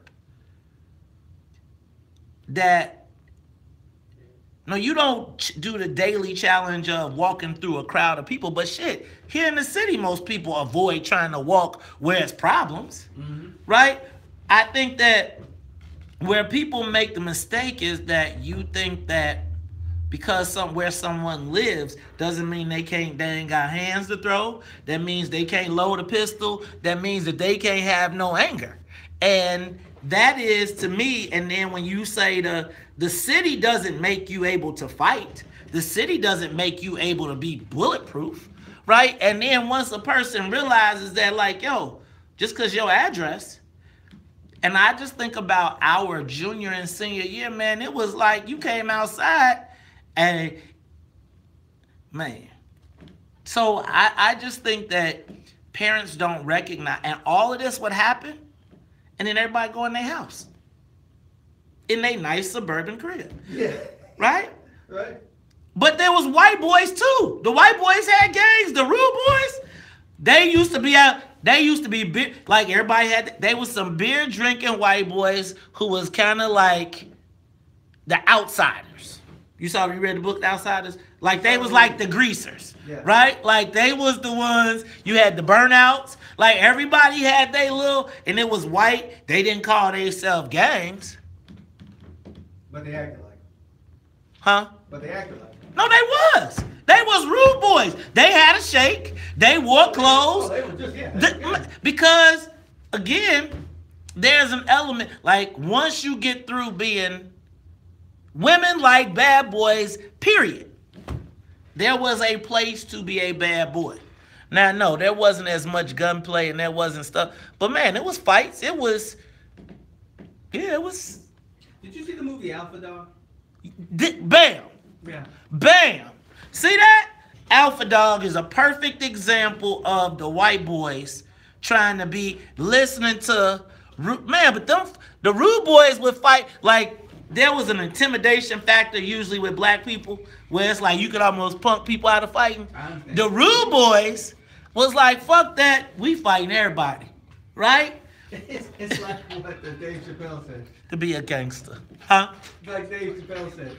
That white guy who was hanging with those black, you don't know what that white guy did to him. Yeah. Hey, VP, this song go out to you. This our song.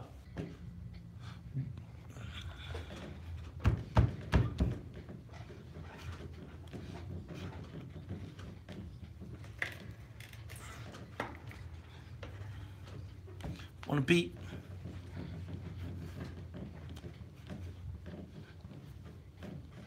Damn, it feels good to be a gangster. You are tuned in to the Talk of Chicago, 1690 AM. I'm your host, Maze Jackson, sitting there with me. I ain't never heard that song in my life, and hopefully I never will. You never heard that? Damn, it feels good to be a gangster by Scarface? Oh my God! Hey man, I'm not listening to anybody named Scarface, Gotti, any of that kind of crap.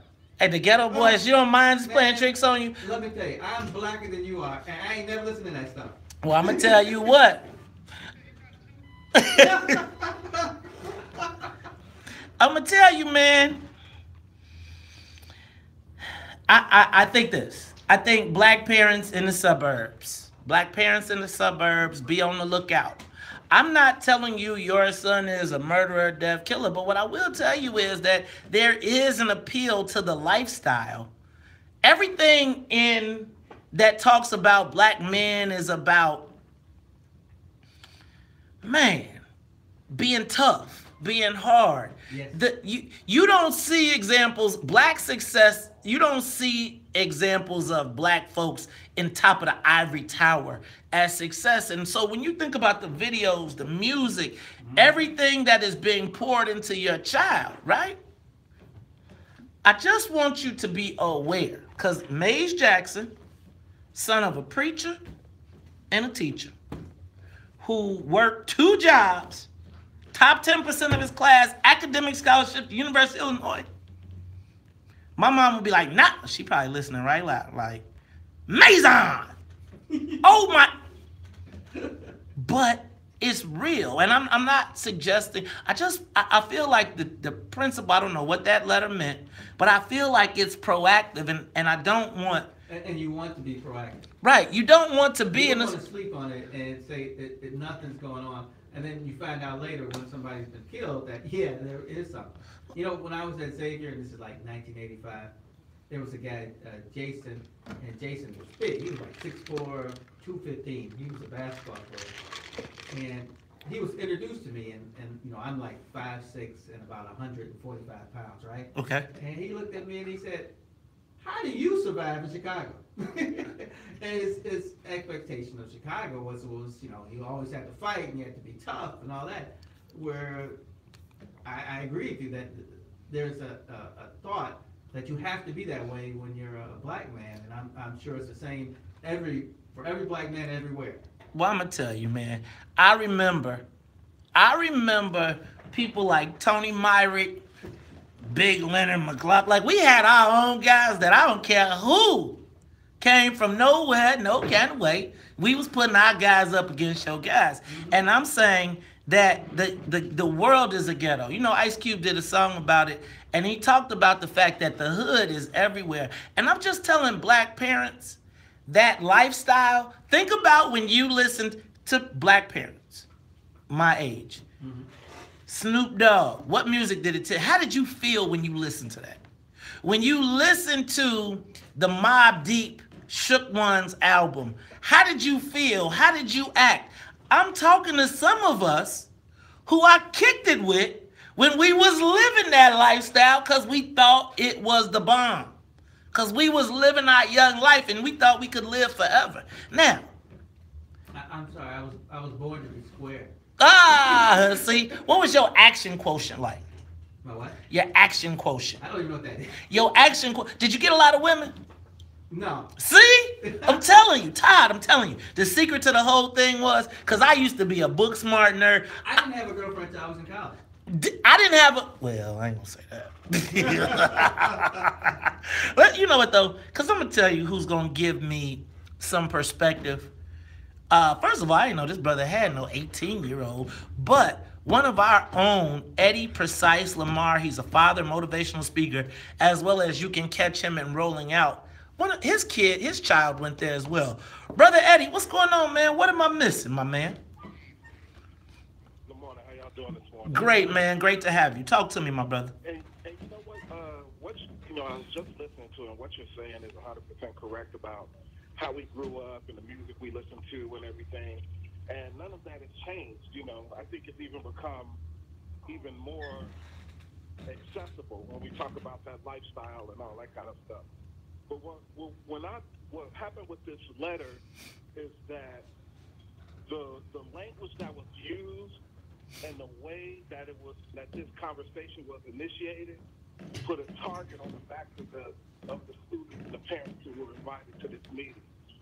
Now, I understand that there are some situations that may have happened in Homewood that may cause some concern, but this should be a conversation that should have been had with the student body as opposed to singling out individuals and then making a problem worse than what it is.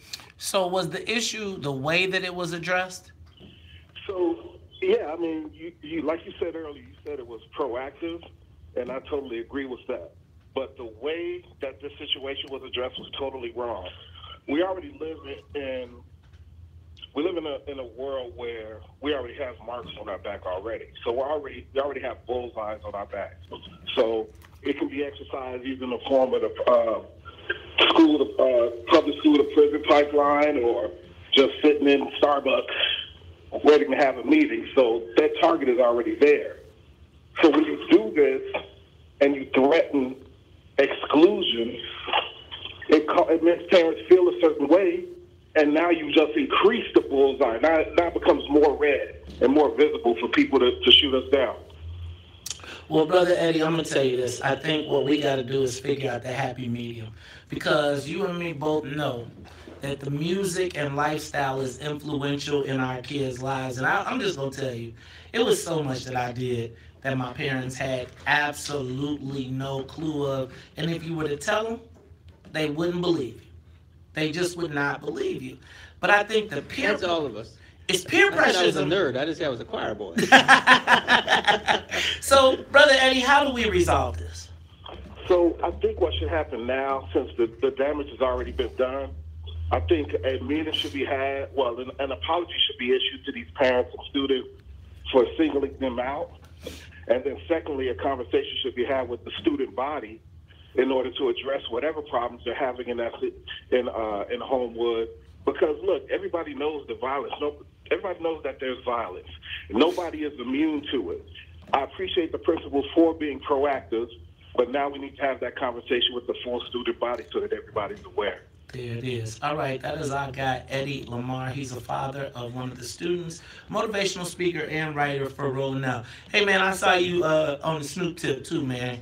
I saw you on Instagram, man, doing your thing, always at the top. I appreciate you, brother. All right, look, appreciate you. So when we come back, we're gonna wrap this up. But you know what? I'm going to tie this all together. Because, today early voting starts, right? How important do you think that issue is to the people in the south suburbs? That we just talked about, this Homewood Flossmoor issue. To be honest with you, I think it's probably a big issue. I was talking to one of my friends about 2 years ago, and he was saying suburbs ain't what it used to be. And so with the suburbs not being what it used to be, can anybody tell me what any of the gubernatorial candidates have been saying about this? Let me ask you, have we heard anything about this? Because, you know, this is an attorney general issue, too. Have we heard anything about it? But y'all about to run and go early vote? See, we're going to talk about black lollipops one more time when we come back to Talk Chicago. More of The Morning Show with Maze Jackson coming up. So, Mr. President, what I tried to help people, like, to me right now, I feel like there's leverage to be had. So, like, you know how we were talking about the JB situation? Yeah. Right? So, let's just pretend like we all want JB to win. But what does that mean for us? To me, this is an opportunity to leverage some more opportunities. You're absolutely right. That's And what politics is. And so the challenge becomes, like, when we all say, well, it's not that big of a deal, shouldn't this be a time when we say, JB, you got to double down? Like, I don't think people, they think of politics as altruism. Can you talk to us about politics as altruism or as a war for resources? Yes, man, I think you're absolutely correct. I always say that people think that politics is it's not a participation sport, it's a spectator sport.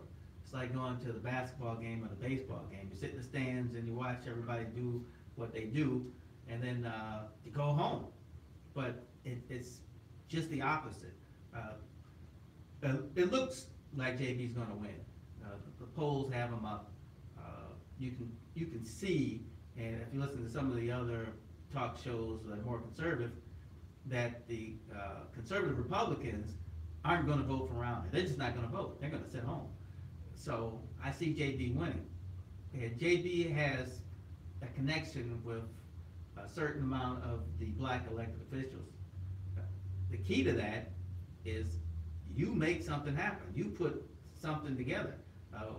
We need a group of people to say what we need. And one of the things is what I was talking about earlier.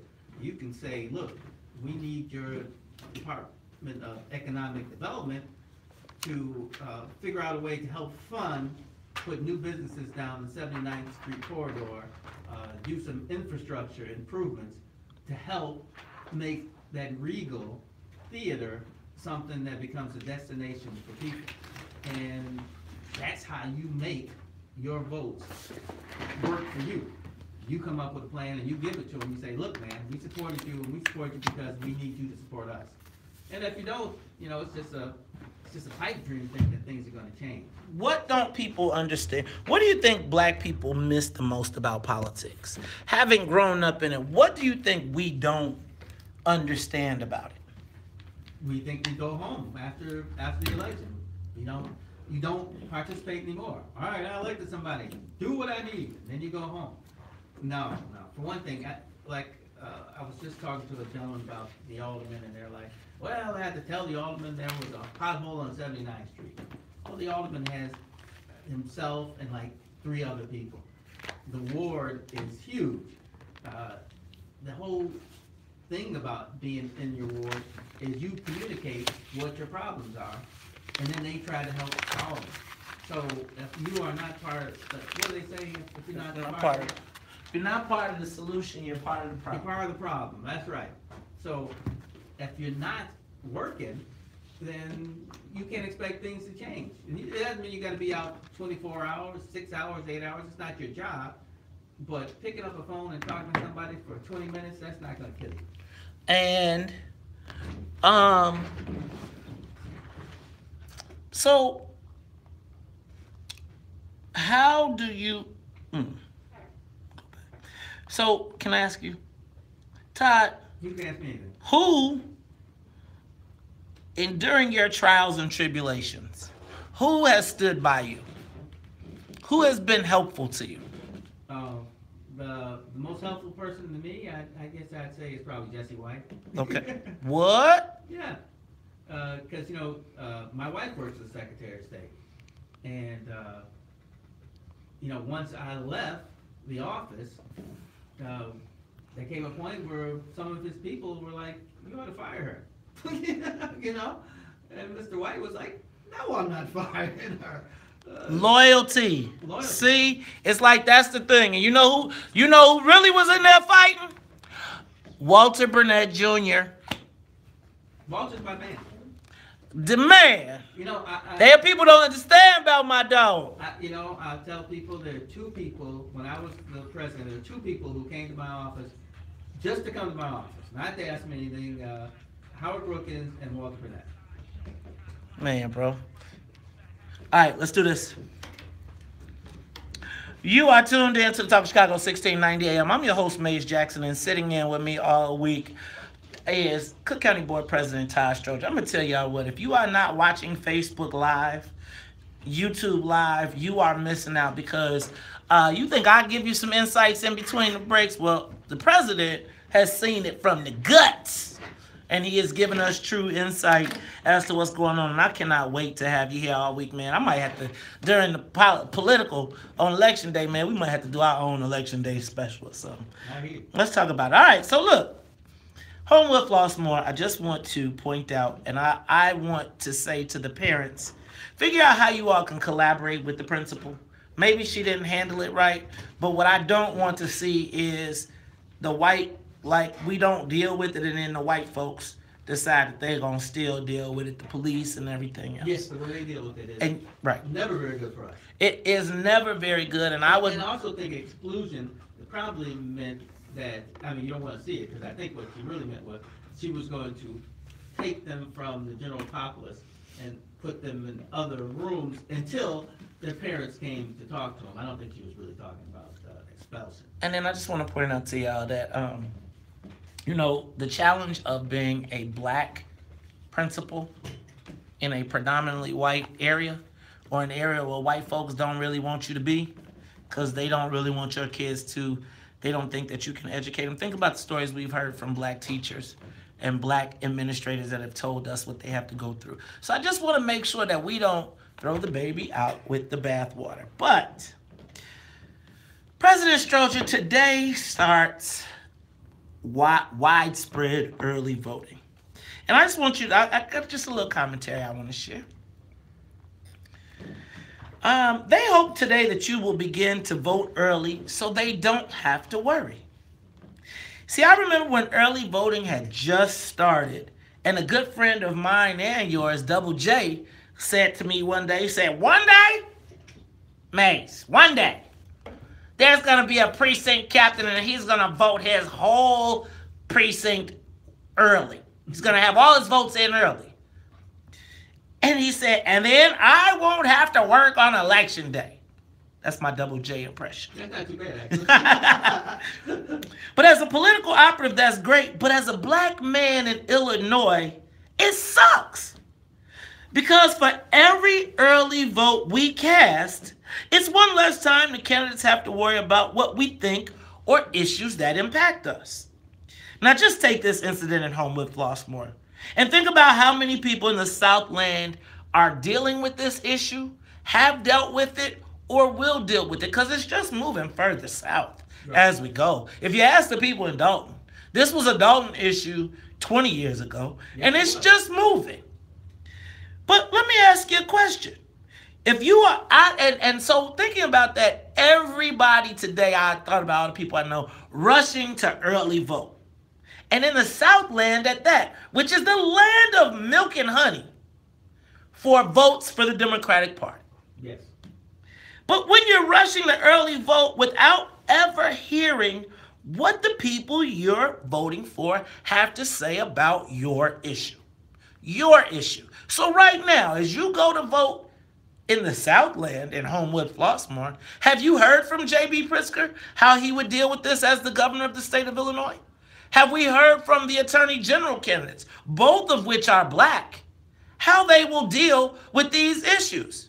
But you're ready to run an early vote without ever having your issue addressed. So now if you early vote without hearing what the most powerful people in the state have to say about the issues that are most important to you, who's the fool?